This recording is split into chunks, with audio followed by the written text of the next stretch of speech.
இந்த நீதிமொழிகள் 3ஆம் அதிகாரம் 8ஆம் அதிகாரம் இதெல்லாம் படித்து பார்த்தீங்கன்னா ஞானத்தை பெண்ணுக்கு அடையாளமாக ஒப்பிடப்படுகிறது. மெசேஜ் பைபிள் பார்த்தீங்கன்னா கெட் லேடி விஸ்டம் இருக்கு.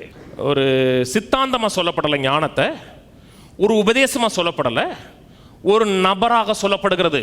சிலரோட வாழ்க்கையில் பின்வாங்கி போகிறாங்க, சக்ஸஸ் இல்லை, முன்னேற்றம் இல்லை, ஏதோ ஒரு பகுதியில் ஞானத்தில் குறைவாக வாழ்கிறார்கள் என்றால் ஞானமாக இருக்கிற தேவனோடு அவர்களுக்கு நல்ல ரிலேஷன்ஷிப் இல்லைன்னு அர்த்தம்.